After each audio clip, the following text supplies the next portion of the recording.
sujet du jour. On va rentrer dans le débat, mes amis, avec Elisabeth et Bertrand et vous-même. C'est rentrée 2021, les raisons d'être optimiste. Alors en fait, c'est très intéressant parce que d'abord, on l'a tous vu, on a vécu une année et demie quand même extrêmement compliquée. Et on aimerait faire un petit flashback quand même sur ce qui s'était dit au moment où notre président de la République, donc en mars 2020, quelques jours seulement après la création de Valumène, puisque je rappelle que Valumène a été créé le 6 mars 2020, on peut dire qu'on a eu du nez. Et lorsque cette crise du Covid-19, évidemment, s'est emballée au niveau mondial et bien évidemment en France, on aimerait repasser quelques articles qui sont passés dans la presse. Le FMI annonçait des décroissances des économies, notamment européennes, comprises entre 10 et certains parlaient même de 14 à 15%. Donc on était sur une crise majeure, du jamais vu au niveau mondial en dehors de la dernière guerre mondiale, mais sinon on avait même la crise de 2008-2009 n'avait pas subi, j'allais dire, un tel revers sur le plan économique. Vous aviez Capital qui nous expliquait que l'économie française rebondira beaucoup moins que prévu en 2021. Vous aviez Bruno Le Maire, notre ministre de l'économie et des finances, qui avait annoncé que notre PIB allait plonger de plus de 11%, que nous allions créer un peu plus de 2 millions de chômeurs, et donc on allait avoir une économie complètement bouleversée. Sur la slide suivante, on va continuer dans les bonnes nouvelles. Évidemment, c'était le chômage. Je vous rappelle que tout de suite après la crise, vous savez qu'aux États-Unis, c'était plus de 21 millions de chômeurs qui s'étaient inscrits en l'espace de quelques semaines. La France avait créé plus d'1 million de chômeurs également, avec une explosion du chômage qui était remontée à pas loin de 10%. Et on annonçait effectivement un cataclysme sur le marché de l'emploi pour l'année 2020 et 2021. Et sur la slide suivante, un sujet qui m'intéresse tout particulièrement, c'est qu'évidemment les défaillances d'entreprises, à peu près tous les indicateurs annonçaient à peu près 64 000 défaillances d'entreprises attendues pour 2021. Et toujours un Bruno Le Maire qui nous annonçait que le plus difficile était devant nous et que le mur des faillites allait fortement bouleverser l'ensemble de nos économies en France, en Europe et dans le monde. Alors c'est vrai qu'entre la première vague, la deuxième, la troisième, puis la quatrième, on était en droit de se poser beaucoup de questions, d'avoir beaucoup d'inquiétudes. Et qu'en est-il en cette rentrée 2021 ? Alors, Elisabeth, si tu nous entends. Oui, je vous entends. Quel est ton avis après ces vacances ? Quelle est pour toi cette tendance de l'année 2021 après tous les chiffres qu'on vient de voir et tout ce que nos économistes avaient prédit depuis de nombreux mois ? Alors, justement, écoute, merci beaucoup pour ce focus.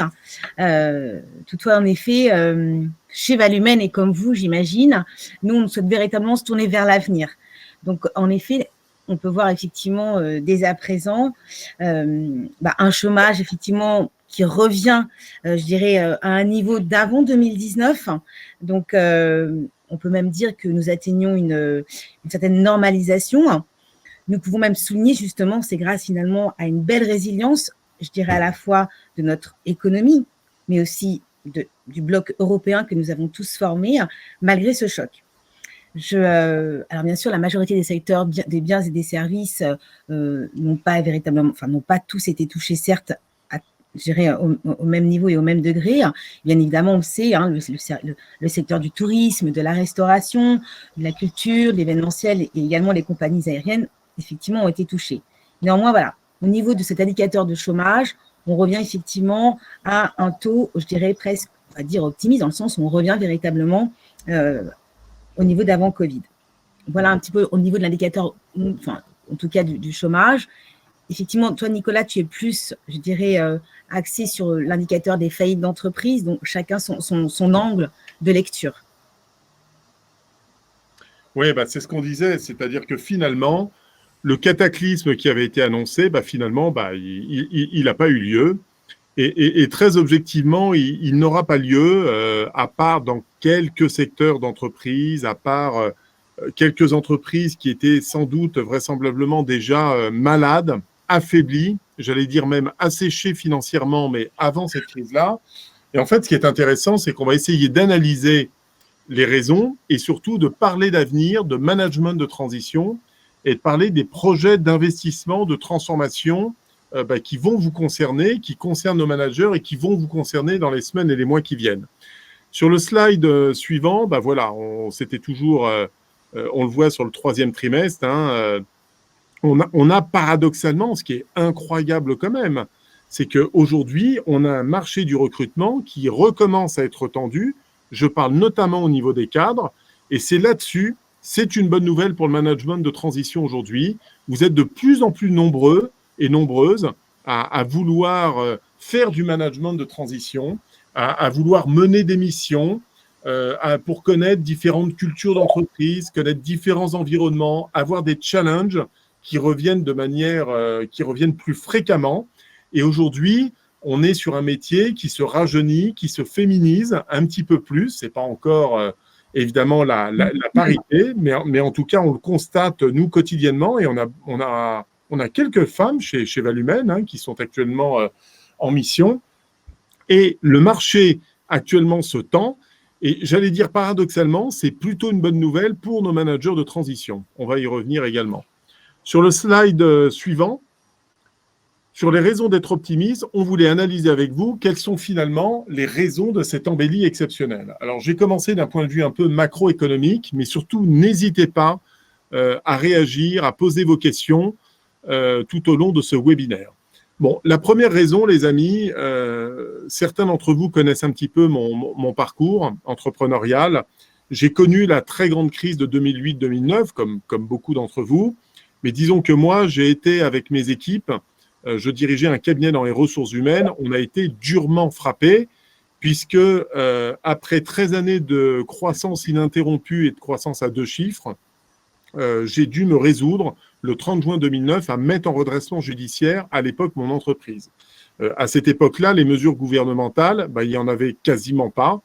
L'État, à l'époque, souvenez-vous, soutenait majoritairement les grands groupes, nos banques, nos constructeurs automobiles. Nicolas Sarkozy, président de la République de l'époque, dépensait des milliards d'euros de prêts pour soutenir les grandes entreprises, mais toute l'économie composée de nos TPE, de nos PME, qui représentent d'ailleurs l'essentiel de la puissance économique de la France, était laissée sur le bord de la route, sans aide, sans facilité, et à l'époque avec une administration et une inspection du travail complètement obsolètes. Voilà, il fallait des mois pour obtenir le chômage partiel. D'une région à une autre, ce n'étaient pas les mêmes règles, ça n'était pas les mêmes conditions et c'était d'une complexité sans nom. Et c'est la raison pour laquelle, je vous le rappelle, en 2009, on a eu jusqu'à 80 000 dépôts de bilan, faillites d'entreprises. Ça a été une hécatombe pour notre économie. Aujourd'hui, cette crise, ce n'est pas une crise économique. C'est une crise sanitaire qui a engendré partiellement une crise économique dans certains secteurs d'activité, là où nos gouvernants ont décidé de mettre sous cloche, de fermer, je parle notamment du milieu du tourisme, de la communication, de la restauration, qui ont été durement impactés. Mais pour le reste, je rappelle qu'avant la crise sanitaire, les fondamentaux étaient bons. Voilà, les fondamentaux économiques, les bourses étaient au plus haut. Le chômage en Europe continuait de décroître petit à petit. Les créations d'emplois, les investissements, notamment en France, étaient excellentes. Et c'est vrai que là-dessus, c'était une de nos grandes forces. Pourquoi est-ce que finalement, on n'a pas eu ce retour de flamme tel qu'on avait pu l'annoncer ? La raison, elle est relativement simple. C'est que d'abord, il n'y avait pas de crise économique et qu'à partir du moment où l'État a décidé de réouvrir les vannes et d'arrêter le confinement, naturellement, j'allais dire que l'argent, que ce soit d'ailleurs aussi bien au niveau de la consommation, c'est-à-dire des ménages que nous sommes, mais également des entreprises, entre les aides PGE qui ont été accordées aux entreprises et qui représentent quand même 140 milliards d'euros, c'est le fameux « quoi qu'il en coûte » du président de la République. Ajouter à cela les aides massives de chômage partiel et je rajouterai à ça les aides qui ont été apportées à certains secteurs d'activité, finalement, lorsqu'on ouvre à nouveau les vannes, vous avez une économie qui repart avec de l'envie, de la vitalité et surtout des réserves financières, aussi bien auprès des ménages que des entreprises, et qui permettent de reprendre la consommation, les investissements, et donc de retrouver le chemin de la croissance. Et finalement, c'est la raison pour laquelle on n'a pas eu cette hécatombe-là, et finalement, on peut repartir de bon pied en cette rentrée 2021. Donc, vous voyez, c'est la raison pour laquelle on a toutes les raisons d'être optimiste pour cette rentrée. Alors, Bertrand et Nicolas, pardon. Oui, justement, j'allais échanger avec vous et puis répondre aux premières questions qui nous sont posées. Peut-être Elisabeth. Nicolas, j'ajouterais effectivement un point lorsque tu as une lecture, je dirais orientée effectivement politique budgétaire. Je suis entièrement d'accord, comme tu viens de l'évoquer, où en effet d'énormes interventions publiques ont été prises d'ailleurs en France, en Europe et également au niveau international. Et puis également, je dirais que contrairement à 2008, il y a effectivement une combinaison politique budgétaire, mais également politique monétaire ultra accommodante qui a inondé donc l'économie de liquidité à des taux très bas. Donc en fait, la combinaison de ces deux, je dirais, de ces deux engagements, de ces deux politiques, ont fait qu'effectivement aujourd'hui, tous les États ont tout fait pour que les entreprises ne s'arrêtent pas et surtout que nos économies soient effectivement au ralenti, mais que tout ne s'arrête pas. Donc la combinaison des deux font qu'effectivement, les raisons, en fait, en tout cas nous, notre regard, on a porté en fait ces raisons sur cette embellie, on va dire exceptionnelle. Et pour compléter ton propos, Elisabeth, et avant de répondre là, aux deux questions qui nous sont déjà posées par Michel et Alain, j'ajouterais que même il y a juste à regarder un indicateur qui est par macroéconomique financier. C'est vous prenez l'indice CAC 40, vous regardez où est-ce qu'il en était juste avant la crise sanitaire et où est-ce qu'il en est aujourd'hui, et de manière surprenante, vous allez vous rendre compte que il est bien plus haut.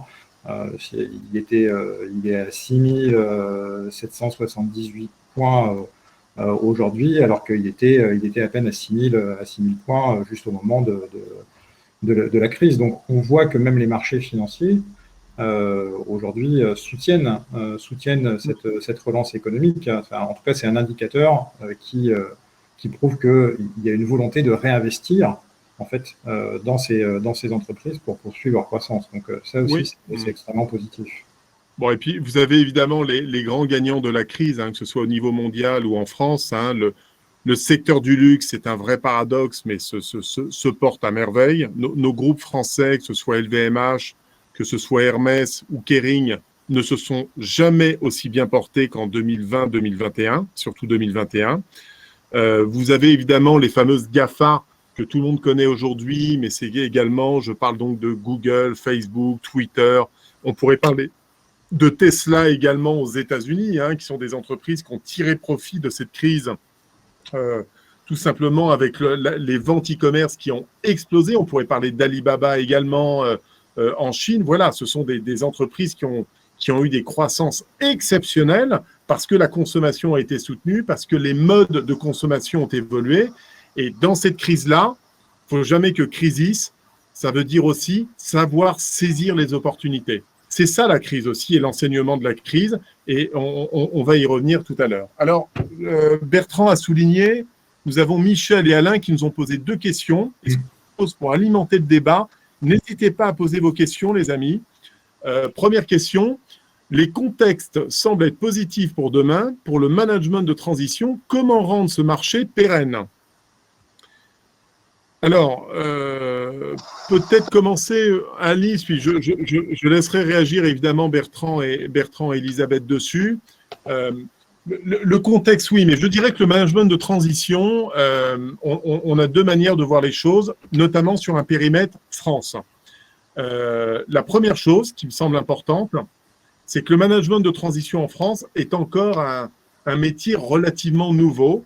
Je rappelle qu'aujourd'hui, d'après les estimations, les sondages, ça représente à peu près 500 millions à peu près de chiffre d'affaires. Des pays comme le UK, l'Allemagne, la Finlande, les pays du Nord sont dans certains pays, plusieurs milliards d'euros de chiffre d'affaires. Donc, c'est-à-dire que la France est sur un marché en croissance. On a essentiellement débuté le management de transition il y a en gros une grosse vingtaine d'années, essentiellement sur des périodes d'ailleurs de restructuring dans le secteur industriel. La France qui a détruit, je vous rappelle, 2,5 millions d'emplois dans le secteur de nos industries depuis plus de 20 ans. Voilà, et c'est là où le management de transition a commencé à émerger. Et je dirais depuis 5-7 ans, le management de transition s'est vraiment ouvert au métier du service, mais également dans les secteurs du public, du parapublic. On pourra y revenir avec Bertrand tout à l'heure. Donc petit à petit, il y a une croissance naturelle.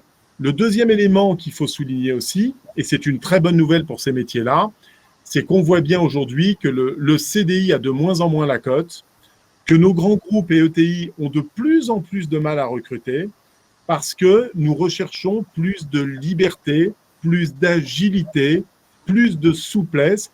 Et vous le voyez, ce vieux dicton que mènent d'ailleurs nos politiques depuis longtemps, qui consiste à faire croire que la sécurité de l'emploi, c'est d'avoir un CDI, de rester dans une entreprise, eh bien, on voit que les Français ont de plus en plus envie de cette liberté.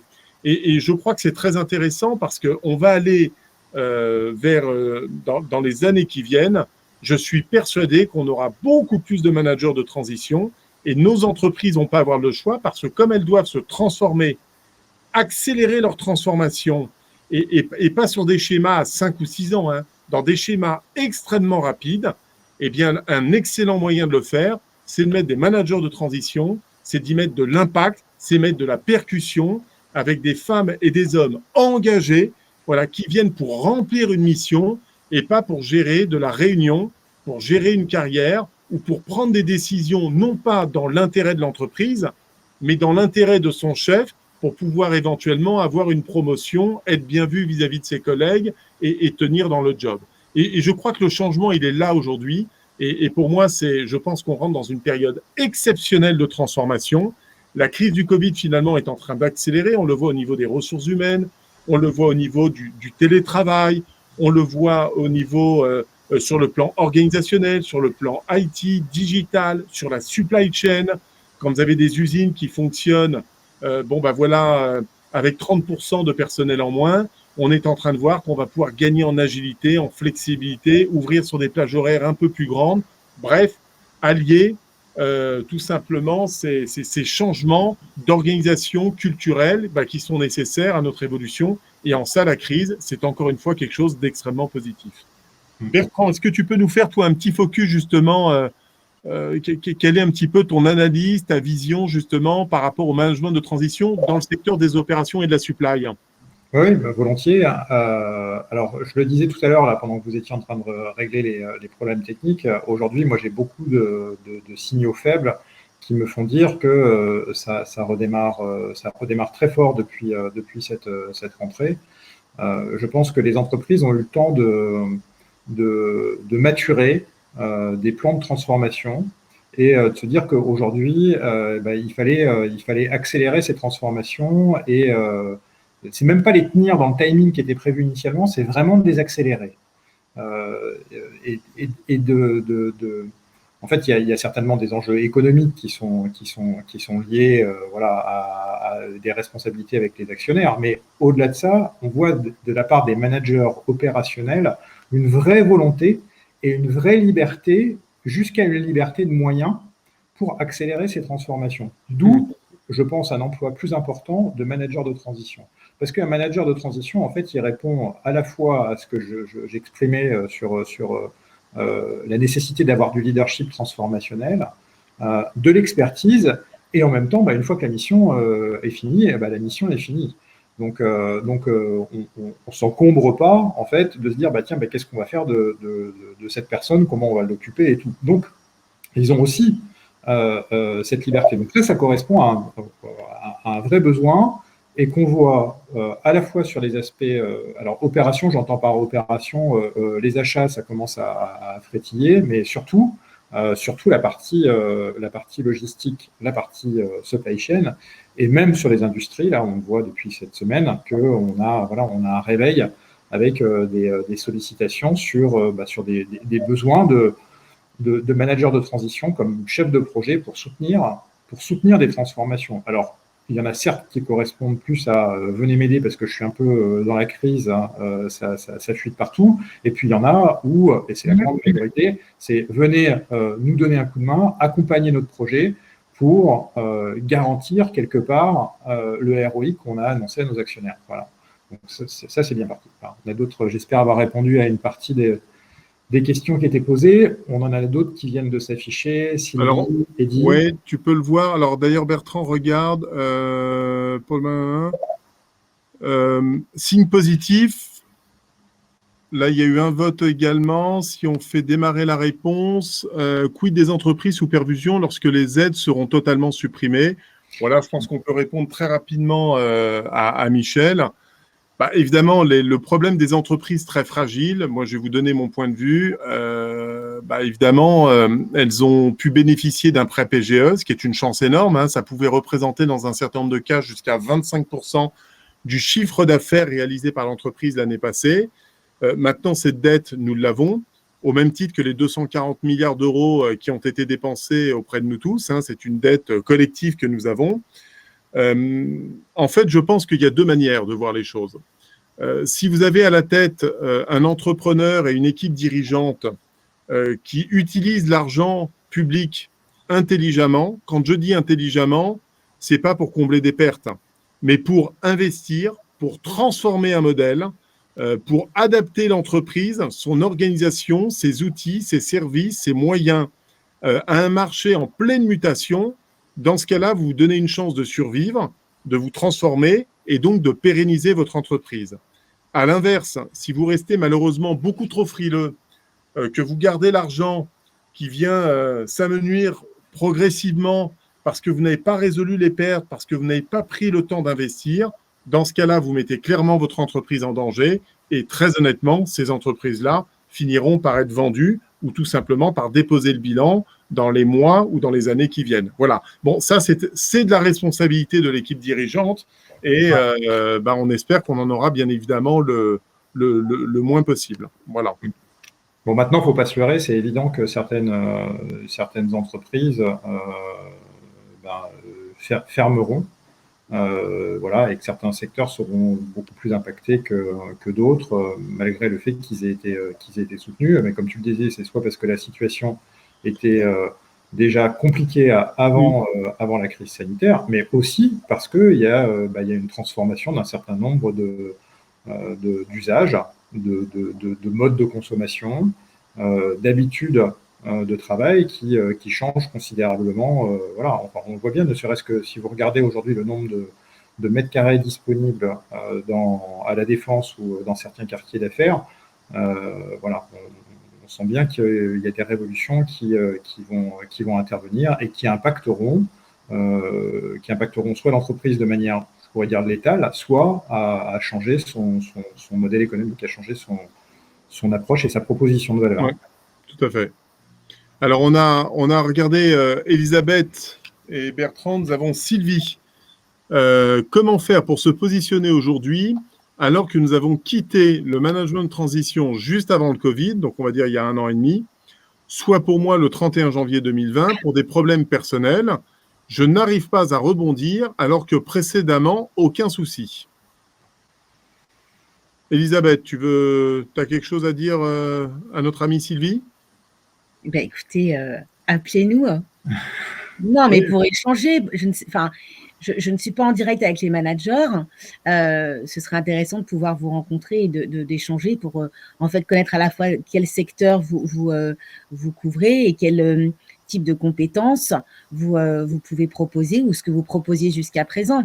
Aujourd'hui, effectivement, enfin moi je pense que qu'il y aura énormément d'opportunités dans le management de transition dans les mois qui viennent et les années qui viennent, puisqu'en effet, en revenant effectivement sur je dirais sur l'embellie dont on venait de parler, hein, pour moi, l'embellie aussi vient d'un effet de rattrapage, justement, où l'économie a fonctionné au ralenti pour une partie de 2020-2021 et avec des secteurs qui sont maintenant en surchauffe, donc qui ont des problèmes pour sourcer leurs matières premières et les nouvelles compétences. C'est là où, justement, tous ces secteurs en surchauffe qui aujourd'hui ont des soucis, des problèmes pour justement trouver leurs nouvelles compétences, Sylvie, il faut absolument se positionner. bien sûr, c'est à nous effectivement de repérer ou d'aller effectivement, oui, repérer là où il y aura le besoin. Mais je suis complètement convaincue, puisqu'en effet, que ce soit dans les secteurs de l'automobile, on sait, même tu le sais très bien, tu viens d'en parler, Bertrand, dans les secteurs industriels, ils ont énormément de problèmes de supply chain. Donc aujourd'hui, j'estime que dans tous ces secteurs qui ont été qui sont maintenant en surchauffe, on a véritablement des opportunités. Donc Sylvie, écoutez, venez nous rejoindre et puis échangeons. J'espère avoir répondu, ou en tout cas donné quelques pistes. Alors Sylvie est dans le domaine de la finance. D'accord. On est dans un monde de réseau. Moi, pour compléter ton propos, Elisabeth, on est dans un monde de réseau. Alors, j'ai pas de solution pour tout le monde. Hein. J'aimerais bien. En tout cas, ça nous ferait beaucoup plus de business, donc je m'en réjouirais. Mais voilà, on est dans un monde de réseau. J'ai envie de dire que, comme la phrase n'est pas de moi, mais je me plais beaucoup à la répéter, c'est que le meilleur moyen de remplir ses objectifs, c'est d'aider les autres à remplir les leurs. Et moi, quelque part, chez Valumène, on est des agents. On essaie de faire du commerce, la partie commerciale, pour vous puissiez vous concentrer sur votre expertise, sur votre expertise métier. Donc, plus on va discuter ensemble, plus on va réseauter ensemble, plus, je pense, on permettra le rebond du plus grand nombre de managers de transition. Donc, avec plaisir pour échanger avec vous, que ce soit moi ou que ce soit quelqu'un d'autre de l'équipe Valumène. Alors, je vous rassure, Elisabeth et Bertrand, mais Sylvie a rendez-vous avec moi la semaine prochaine, donc on va pouvoir. On va pouvoir avancer. Non, par contre, un petit conseil que j'aimerais donner à nos managers de transition, c'est valable pour Sylvie et tous les autres. Honnêtement, pour faire ce métier depuis plus de 20 ans, que ce soit dans les ressources humaines et le management de transition, il y a un moment donné, quand on a déjà passé 20 ans, 25 ans, 30 ans de sa vie à travailler, je pense qu'il est vraiment nécessaire de se remettre en cause. Voilà. Quand je dis de se remettre en cause, c'est dans la manière de se présenter, dans sa posture, dans la rédaction, tant sur le fond que sur la forme de votre CV, parce que nous qui traitons quand même beaucoup de CV, honnêtement, on a rarement vraiment de très beaux CV.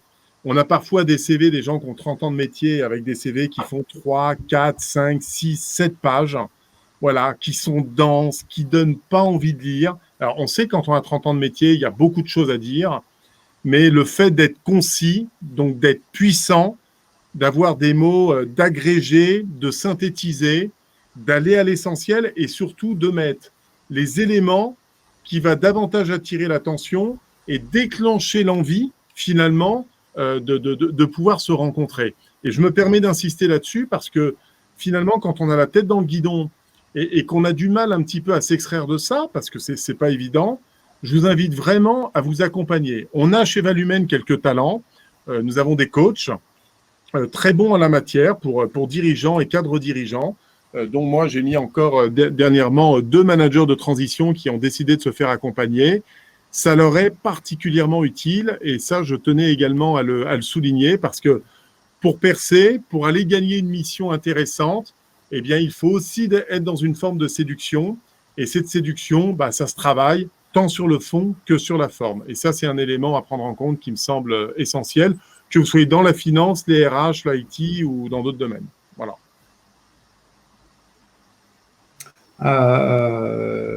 Alors, il y a Eddy. Bonjour Eddy, qui nous a posé une question. Je vais l'afficher là, si tu vois. Donc, le contexte est très favorable pour le management de transition. Cela risque d'attirer beaucoup de personnes qui n'auront pas forcément le bon esprit. Comment faire pour protéger cet esprit et éviter de se retrouver en concurrence avec des propositions s'apparentant plus à de l'intérim? Alors, c'est vrai que cette distinction qu'on peut faire entre le management de transition et l'intérim est parfois très mince. Enfin, dans la tête de certains clients prospects, ça peut être très mince. Et Eddy, tu as raison de souligner, un manager de transition, aujourd'hui, on attend de lui qu'il amène de la percussion, mais qu'il soit surtout très rapide dans sa compréhension des problèmes qu'il va avoir à faire face, en fait, hein, par rapport à quelqu'un qu'on recruterait de manière classique et à qui on laisse 3 mois pour faire le tour de tous les services et prendre le pouls, la température. Non, dans le management de transition, comme je dis, il faut être à l'écoute, mais il faut être très très rapidement lisible, c'est-à-dire donner une feuille de route, et très très rapidement visible, c'est-à-dire créer un crédit de confiance par des quick wins. Donc il y a à l'écoute, lisible, il faut être très très clair sur ce que vous allez faire, parce que le bon moyen de créer de la confiance, c'est quand même d'annoncer ce qu'on va faire et de le faire, hein, c'est un bon principe, et donc d'identifier des quick wins qui vont consolider ce crédit de confiance auprès des équipes pour aller sur des transformations plus importantes. Cet état d'esprit, bah oui, il se travaille. Il y a des gens qui ont cette posture naturellement, mais il y a des gens qui ne l'avaient pas forcément parce qu'ils ont eu des trajectoires de carrière qui les a amenés à évoluer dans la même société. Ça ne veut pas dire pour autant que les portes du management de transition leur sont fermées. Non, non. Il y a en effet toute une posture à avoir en tant que manager de transition. On est en train d'y travailler activement parce que ça fait partie de nos projets sur les trimestres à venir. C'est d'accompagner des gens qui veulent se lancer dans le management de transition à avoir les bons réflexes. Donc là, Nicolas parlait de coaching, mais ça passe aussi par de la formation, ça passe aussi par de l'accompagnement, et ça, c'est notre métier à nous. En tout cas, c'est notre engagement. Ça passe par tout ce qui peut être fait en intermission. Je pense que prochainement, on a un des prochains webinaires qui sera sur le thème de la conduite du changement et que j'aurai le plaisir d'animer avec une personne qui est extraordinaire et qui a beaucoup œuvré pour la conduite du changement en France et à l'étranger. Bon, on est en train de phosphorer sur un module de conduite de changement que pour les managers de transition. Parce qu'aujourd'hui, quand on fait du management de transition, on fait nécessairement de la conduite du changement. Ouais. Donc, ça se travaille, en fait. Donc, il y a des filtres, et puis il y a cette capacité à dire aux gens qui viennent nous voir et où on sent qu'ils ne sont pas faits pour la conduite du changement, enfin pour le management de transition, parce que ils viennent nous voir un peu par opportunité, c'est aussi d'avoir cette franchise, hein, cette délicatesse de leur dire, écoutez, je pense que ce n'est pas forcément la bonne voie pour vous. Voilà, ça fait aussi partie de notre rôle de ne pas envoyer les gens inutilement au casse-pipe parce que eux ils vont échouer, et si eux ils échouent, on échoue avec eux, donc c'est pas bon. Voilà, donc il y a aussi cette capacité à dire non quand il faut. Parfait. Jérôme, mission à l'international. Ouais, alors attention parce qu'on a le dernier volet à terminer. Bertrand, si tu peux supprimer la question de notre ami Eddy. Voilà. Donc on a attaqué. C'est surtout les perspectives pour nos métiers, peut-être de revenir de manière un peu plus large, Bertrand, sur les perspectives sur les métiers et particulièrement sur le management de transition. Parce que Bertrand l'a souligné au début, on est on a été très sollicité cet été et on l'est encore plus à la rentrée. Je le vois là déjà au mois de septembre. Je crois qu'il n'y a pas une seule journée où on n'a pas de nouveaux besoins. Il en est encore tombé. J'étais avec Elisabeth tout à l'heure. On partait en rendez-vous. On a eu 2 nouveaux besoins qui sont tombés.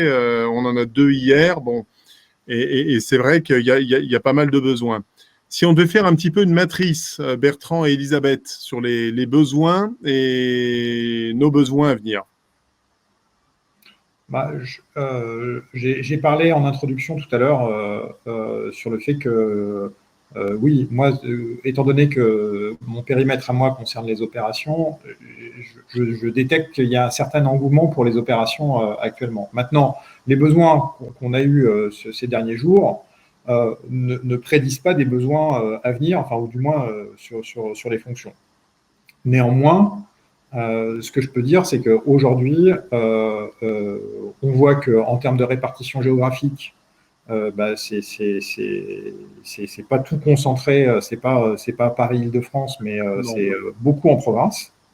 Voilà. Donc, par rapport au management de transition, ça veut dire que voilà, donc à chaque fois qu'on dit que management de transition, il faut être disponible, mais surtout mobile, là, ça ne fait que le confirmer, parce que si vous êtes un manager de transition et que vous êtes actuellement en région parisienne, ça veut dire que il y a une mobilité à avoir. Il faut en tout cas, si vous voulez jouer le jeu. Donc, beaucoup de répartition de province. Et puis, sur tous les secteurs d'activité, que ce soit sur le retail, que ce soit sur l'industrie, que ce soit industrie lourde ou industrie plus fine. Donc, on est vraiment... voilà, c'est très, très large aujourd'hui. Donc, voilà ce que je peux dire, moi, aujourd'hui, sur ce que je ressens. Mais à nouveau, je prends une précaution parce que ça ne prédit pas ce qui peut arriver comme mission demain. Ouais. Alors, il y a peut-être deux petites précisions à apporter par rapport aux propos de Bertrand. D'abord, c'est vrai qu'on a beaucoup de missions en province, mais attention, et c'est un avantage quand même, c'est que certes, il faut être mobile, mais aujourd'hui, dans un grand nombre de cas, les entreprises autorisent 2 jours, 3 jours de télétravail. Donc, même quelqu'un qui habiterait Paris, qui devrait partir en province, à partir du moment où vous avez les accès et que nos TGV partent à l'heure et fonctionnent correctement, il y a quand même la possibilité du télétravail aujourd'hui qui est quand même clairement rentré dans les habitudes. Voilà. Le deuxième sujet sur les métiers qui se portent bien, nous on constate plusieurs choses. On l'a dit tout à l'heure aussi en introduction. Tous les métiers de l'IT et du digital, aujourd'hui, il y a beaucoup de besoins, beaucoup de demandes de DSI, de directeurs de projet, de directeurs de programme, d'architectes, de patrons de la sécurité, des systèmes d'information sur tout ce qui touche autour des cyberattaques, sur des postes de PMO, de déploiement de RP. Ça, c'est vraiment les gros sujets aujourd'hui qui nous concernent sur ces aspects-là. Vous avez des besoins très importants sur les métiers de la finance. Voilà. On a besoin de CFO, de contrôleurs de gestion aguerris parce que la trésorerie va être un des sujets majeurs. On y reviendra d'ailleurs très prochainement avec Thibaut Demoucheron de chez Valumène et 2 invités pour parler justement de la gestion de la trésorerie. Parce que la dette, nous l'avons, mais il va falloir la rembourser et il va y avoir des impacts extrêmement importants sur les finances de nos entreprises. Et donc, cette partie-là, ces métiers sont concernés. Vous avez évidemment les fonctions des ressources humaines qui sont à nouveau très sollicitées parce qu'on ne sort pas d'une crise sanitaire sans impact. Vous avez des salariés pareils avant la crise qui étaient peut-être un peu fragiles, qui avaient des situations personnelles compliquées et on n'a pas tous vécu la crise de la même manière. Entre des jeunes qui ont vécu dans 30 mètres carrés, enfermés chez eux pendant des mois, à ne pas pouvoir bouger, et des Français un peu plus privilégiés en dehors de Paris avec des maisons, un bout de verdure, évidemment, tout le monde n'a pas vécu cette crise sanitaire de la même manière et ça a des conséquences au niveau de nos entreprises aujourd'hui.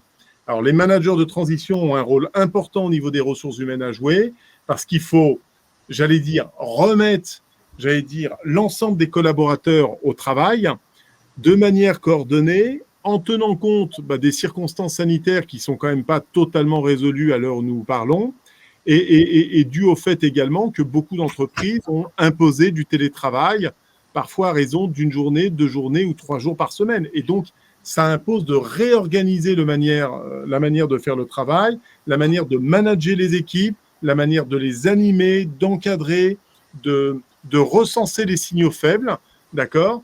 Et par définition, les fonctions RH sont très sollicitées également. Et puis, tous les métiers de la supply, on l'a vu aussi, les opérations, la supply, il y a évidemment des demandes importantes. Donc, vous le voyez, le message qu'on souhaitait vous faire passer ce soir, c'est vraiment un message d'optimisme. Et on a beaucoup de belles perspectives. On est sur un métier qui est en plein essor. Et là-dessus, je pense qu'on va avoir de beaux mois et de belles années à vivre ensemble. Et on espère que Valumène sera rapidement un contributeur significatif, en tout cas dans vos carrières, dans votre accompagnement et aussi dans la manière tout simplement de pouvoir échanger, partager et accompagner nos managers de transition. Voilà. On arrive bientôt à la fin. Je vais laisser peut-être Elisabeth nous conclure un petit peu ce webinaire, parce que je vois qu'on a un petit peu dépassé, et je vous prie de m'excuser pour les problèmes techniques. On essaiera que ça ne se reproduira pas. Vous voyez que même après 1 an et demi de visio, on n'est pas encore totalement calé, mais ça ne saurait tarder. On va régler ça. Elisabeth, Écoutez, merci beaucoup déjà de votre patience. Merci beaucoup d'être même resté avec nous. Oui, écoute, moi, je conclurai simplement en disant que nous restons très positifs et optimistes. On souhaite aussi, écoutez, vous emmener avec nous, vous embarquer avec nous. Et donc, je terminerai aussi en vous disant qu'on cherche de toute façon à continuer à être un diffuseur de talents. Donc, diffusons ensemble vos talents chez nos clients et puis entre nous également. Voilà, merci beaucoup. Alors, n'oubliez pas, le meilleur moyen de nous suivre pour les nouvelles, je vous rappelle, c'est la page Valumène sur LinkedIn. C'est le réseau social professionnel que nous utilisons pour garder le lien avec vous, pour communiquer, pour passer les missions. On est censé évidemment vous rappeler quand on a une mission, mais comme on a plusieurs centaines, voire plusieurs milliers de managers de transition, on vous invite vraiment à vous abonner sur la page Valumène, à liker, à partager, à entretenir votre réseau. Partagez nos annonces, partagez nos posts. C'est aussi contribuer à entretenir vos réseaux. C'est comme ça que Sylvie, pendant 9 ans, a réussi à se trouver ses propres missions. J'espère qu'on aura le plaisir de placer Sylvie prochainement. Je rebondis sur son dernier message. Mais suivez-nous, abonnez-vous, partagez, remontez les éléments. Vous voyez, nous avons une antenne dans le Grand Ouest et sur Paris. Et en tout cas, un immense merci pour votre patience, votre participation. On espère que vous aurez pris une bonne dose de vitamine. Voilà. Voilà. Merci, oui, merci à tous. À nouveau, désolé de ce petit souci technique. Et puis surtout, au plaisir de vous rencontrer. Et voilà, on a un été indien a priori qui se profile. Donc, c'est le moment d'aller prendre un café en terrasse avec vous. C'est le moment d'aller discuter. C'est le moment de se rencontrer à nouveau physiquement. Donc, n'hésitez pas à nous contacter, à pousser la porte pour venir nous voir. On vous accueille avec grand plaisir. Voilà. Et vous voyez, s'engager avec Valumène, c'est faire le choix d'un partenaire exclusif pour vous apporter une expérience unique. Bon, on espère que vous aurez passé un excellent webinaire. Merci à vous, bonne soirée et en tout cas, à très bientôt. Merci. Merci. Bonsoir.